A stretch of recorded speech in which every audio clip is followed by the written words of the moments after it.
SSC Grade C skill test held on 11/11/2019. Ready, start.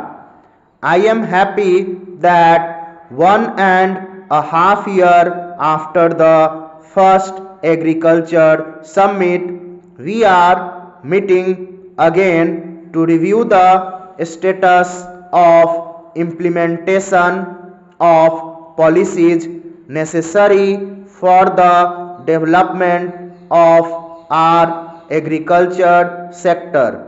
We cannot deny the fact that there is a crisis in agriculture in many regions of the country.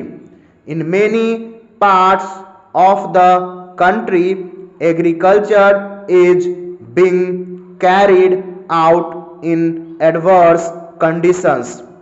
The problems may be attributable to a wide range of causes, but the end result is that there are larger areas where farmers seem to be in acute distress.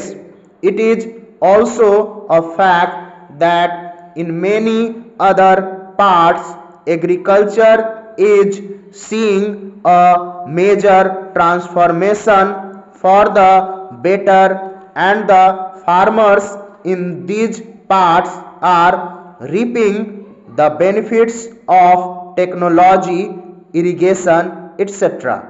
Our government has succeeded in arising the decline in public investment in the agricultural sector. We have also increased the availability of credit at reasonable rates to farmers.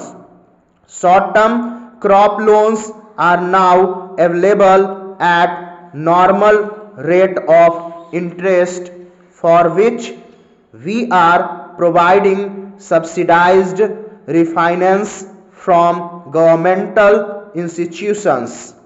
However, we need more thinking on the credit front.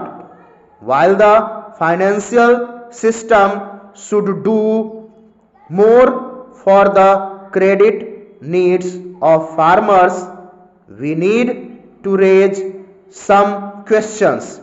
It is necessary that we find answer to these questions in the near future.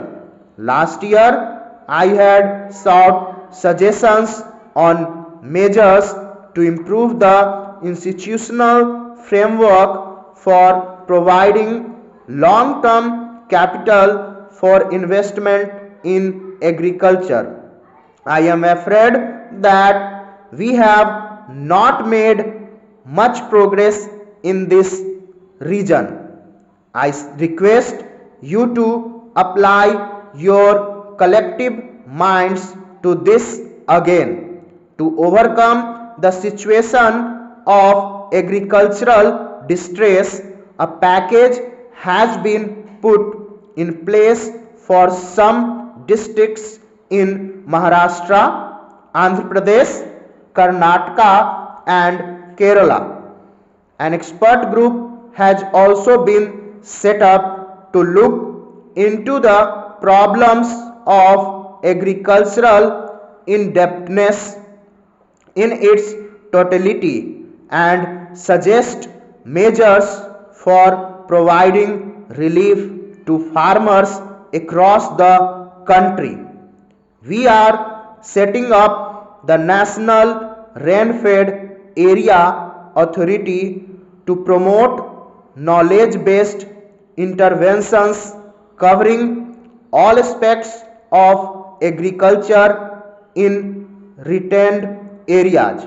I hope this body would be able to enhance the efficiency of existing government programs and bridge the knowledge deficit in rain-fed agriculture.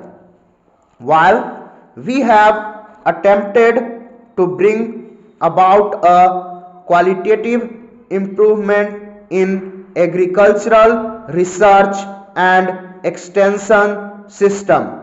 I must admit that we need to do much more to improve the research and effectiveness of rural extension services. These services were an important part of the foundation of Green Revolution.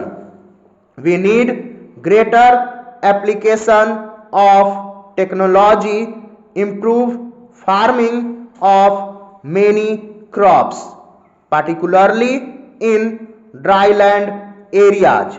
A renewed thrust has to be given to research in dryland farming with a focus on farming systems as a whole.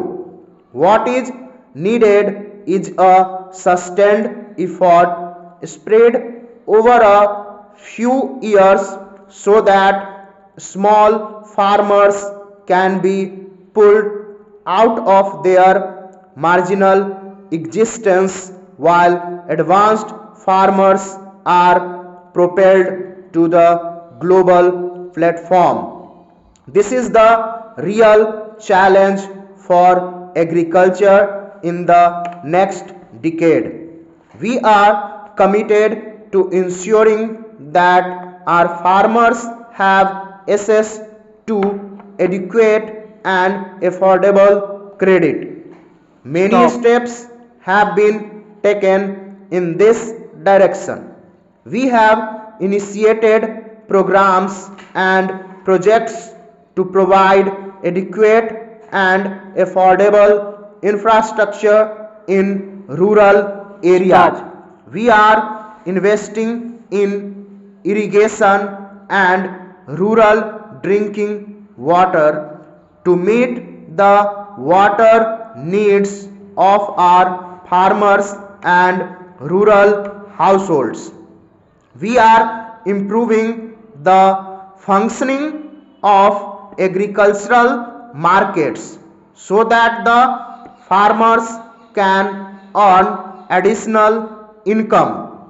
We are committed to increase the productivity of our farms through the infusion of knowledge, modern science and technology. Our flagship program Bharat Nirman is aimed at addressing the rural infrastructure deficit. Bharat Nirman along with the backward regions grant fund will improve rural infrastructure and provide greater irrigation. I am confident that we will be able to ensure a perceptible increase in public and private investment in these two critical areas, which will certainly have a positive impact on the conditions under which agriculture is practiced. Irrigation does not require greater investment. We are making all out efforts to achieve a quantum leap in investments in irrigation. States too are trying their best. I do believe that the time has come for us to adopt a fundamentally new perspective on rural development and agriculture.